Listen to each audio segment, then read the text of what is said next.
top bunk bed, hit to the floor. Doof. My other cousin is on the bottom bunk bed. He just curls up in the ball like, I have nowhere to go.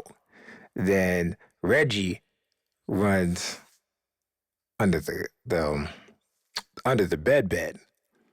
What? My uncle grabbed Reggie's little brother, pulled him, slammed him on the floor. Boom! Cocked back the belt like, this is Sparta! I never watched that whole movie 300, but I can tell he had underwears on and he had the belt like a sword. So y'all can only imagine the anger he had to swipe. Boy, man, mind you, I jumped off the bunk bed and ran to the closet. So I can't see shit, but I can hear shit. Like I have the door creep just like this. So I could barely see what's going on because I don't want to be next. I'm just, where's his location? Okay, he's kicking this nigga's ass. When I mean, he just swinging that thing. And what he hear is, whap out, whap out. I said, I feel all those lashes. So I don't want to say I could relate to the slaves, but it's just, wow, that's happening. I could be next. So then after he's done beating Reggie's little brother, he grabs Reggie from under the bed, slides that nigga, electric slide. Do the electric. Slid that nigga out. Oh, yeah. He said, oh, you're the ringleader? Because he's the oldest. He just started beating his legs, his face on the earth. My face! I said, oh, this nigga hitting faces. He's not hitting butts no more. He's hitting faces. Help me. I'm trying to, cell phones was made at, well, they did have cell phones on the big ones, but we didn't have that. I was like, help me, Zordon. I'm like trying to call Zordon. It wasn't working because it was not real. I said, who raised me? I should have never done this shit. So his father was finally done whipping those niggas' asses. He said, where's Demos? These niggas. He's like, he looked under the bed, he looked on top of the bunk bed. He said, I know where he's at. So as he's heading towards the closet, I got my hands right there on the door. Mind you, I'm like, what, probably 6, 7 the most. He's a grown fucking man. He grabs the door, pulls it lightly. He feels there's a resistance. He's like, oh, okay, this nigga think he's strong. So then he lets it go. So I'm, oh, thank you. He grabs it again and yanks it. Woo! And as he yanks the door open, I fly with it. And once I fly with it, I fell on the floor. And once I'm like falling on the floor, so I'm flying like this. And once I'm going down, he's already with the belt. And I just hit the floor even harder. Bow! And then he just started beating me. He didn't beat me as bad as the other ones, but he still gave the, I'm kicking your asses. Because the other ones, they got hit in the face. I didn't get hit in the face. He's like, you ain't my kid, but I'm still, that's my godfather. So still kick my ass nonetheless. And yeah, I think after that, bro, we just sat there crying for like a good 20 minutes. You want to listen to Power Rangers? Yeah, but just put the volume down. Okay. So we just cried listening to Power Rangers and we was listening. Ow, my face, my arm. And we just cried until their mama came in there. We was like, oh my gosh, I see you. And he was like, y'all want some more? No, we good. We learned our lesson. She was like, oh shit, you don't beat the kids? All right, shit. Well, I'm gonna feed you niggas and y'all gonna go to sleep very nicely. And that's pretty much what happened. But that was to show you how we went through shit from the sandbox until we got older. So now, let's fast forward to like 2005. So they lived so close. They lived right there, probably like 10, 15 minutes away from us. To them, they just moving to like New Brunswick. And that's like a good 30 minutes from me.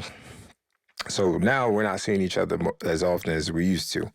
You know what I mean? Unless we see each other at church or whatever, and then talk on the phone here and there. Cool. You know, and they have their friends, and their friends is my friends because we're family. So then, a little distance started happening a little bit. You know what I mean? We get people getting older. We're now like at this time, let's say, oh, fucking 5, oh, 4. So we're probably, we're teens. So now, you know, there's some distance, but we're still close. You feel me? Shit happens.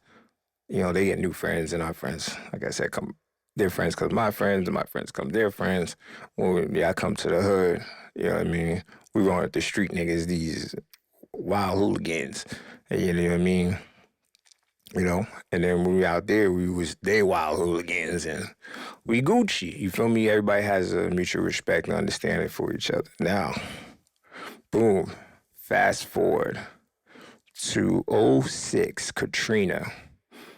Reggie and the whole family, well, not the whole family, but Reggie and them moved to Georgia. Now, when they moved to Georgia, like I said, we such of a tight-knit family. Like, any opportunity came up to travel down there, I'm there. Like, someone says, yeah, we about to go drop off this cocaine. I'm like, can I go? Are y'all going to Georgia? Yeah, we about to drop off this cocaine and guns. We might not make it back. That's cool. I want to see my family. I don't give a fuck about y'all niggas. I want to go see my family. You sure? Yes, there's no problem. That really didn't happen, but I'm just showing y'all that. Any opportunity, y'all get it. So now, so now this is like '06. This is Katrina. This is around right after Katrina. Like, I remember that because in Georgia or in the South, y'all start school in August. We start up north in September. So they started school late, and then Katrina happened. Then they pushed back, their start date to start school too. So later on that winter, that Christmas, I think it was Christmas. I think it was around December, around that time. My mom was like, "Oh, I want to go down there to go see their house or whatever." So, stepfather, my mom, and my grandma got in their car. We drove long as fuck to get. I don't remember how long it took, but I think you know what it was. We spent more time in the car than we spent at their house because from here to Georgia is like a 12-hour ride, maybe 11, maybe to 14. It depends who drives. We took like 18 or 20. I'm like, what the fuck? So we eventually get down to Georgia, have good times. We was only there for like one day and like 2 nights type shit or whatever.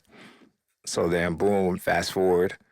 I'll spend summers, little vacations like summer breaks, Christmas. Anytime there was like a break, my mom's like, yo, here's a bus ticket. You going to Georgia. You know what I mean? I get on the Quiero Taco Bell buses, you know what I mean? Pa allá, pa allá, pa allá, pa allá. You know what I mean? So I'll be out there for however long, So now, this is where it comes, meeting their friends. So this is like, shit, '07, '08, around that time. Don't quote me on the exact time, but around this time, this is, yeah, they're in there, they're getting comfortable in schools and stuff like that. So boom, Reggie and them niggas had this nigga called Skip. Skip was a nigga that they knew that lived not too far from them. So Skip, cool peoples, cool guy, you know what I mean? Cool, emotional, wild boy. You know what I mean? It's like, I have a whole bunch of these wild niggas in my neighborhood, but to be cool with one of these niggas, it's completely different. Like, this wild nigga is like, he will come to my aunt's house, like, she'll like, it'd be like 7 o'clock, 8 o'clock in the morning. She'll be like, oh, the kids are sleeping. Go wake them up. He'll run upstairs. I'm like, what the fuck is going on? And then he would just jump on the bed and punch us and shit like, wake the fuck up. We gotta go play ball. I'm like, what the nigga? The sun's not even up yet. But now look out, nigga, it's bright as fuck outside. But I'm like, yo, y'all niggas waking up too early to go play basketball. Like, what's up? So we like, all right, fuck it. So we get up and then we will play basketball. That's what niggas did pretty much every fucking day, you know? So, and Skip, yeah, I know him as Skip. Not gonna say his real name, but y'all might know him as Skipper the Flipper. So now I'm hanging out with Skip. Like we're pretty much hanging out every day. Like niggas go play basketball. Mind you, I hate Georgia, but I love it. I hate it because something that could take us 5 minutes a car ride what takes us about 2 hours walking. Niggas is like, what the fuck? How what like how does that make sense? 2 minutes. 5 minutes in a car ride could take us about an hour or two walking. Now I don't know if people been down to like in the South and stuff like that. Niggas live in like complexes or duplexes. Up north, we live in apartments. We could cross, you know what I mean, cut through alleyway we get to, you know what I mean, walking. Not so many things is so far. Everything is pretty much walking distance. If not, we take a quick subway to get to where we at. In Georgia, it's just long ass fucking roads and farms and just roads and shit like that. So imagine, nigga, it's about 89 degrees at like 10 o'clock. Then when the sun gets at noon, nigga, it feels like it's 100. So we'll walk from their house. That'll probably take us 5 minutes in the car, and it'll take an hour walking. We'll be walking. It'll be like 16 of us just walking. So we'll play basketball on a regular day basis, you know. Now I'm becoming cool with Skipper and then all the other friends, because, you know, I'm spending a longer time in Georgia, and this is what they do on the regular day basis to play basketball and stuff like that. So build a rapport. So now, you feel me? This is around '07, '08. So now I come back home and shit like that back to Jersey. I'm still cool with Skip. I'm still cool with all them niggas. We'll hit each other up like it was happening blood. Yo, whoop de whoop whoop. So now this comes to, if I'm not mistaken, '09. This was the year that my grandma died. She died the same day as Michael Jackson, 6/25, '09. So these niggas, Reggie and the brother and the mother, although they come to up north. So as they come up north, we chilling. You know what I mean? We freestyling, listening to music, playing video games. Like we're older now, so certain things like running around, running amok is not a thing. No, we out here smoking, going to get bitches, fuck some bitches. You know what I mean? You know what I mean? We Gucci, we chilling. We still, but the relationship's still like this. So as we were freestyling shit like that, it would be more people in the fold. We have, you know, one of my boys, he recorded off his phone. And then I had, it'd be Reggie, Van Cleef, and me. We were just freestyle, like, you know, freestyle, write rhymes or whatever. That's what niggas are doing. So boom. Hold on. We're going to take a quick commercial break. I'll be back.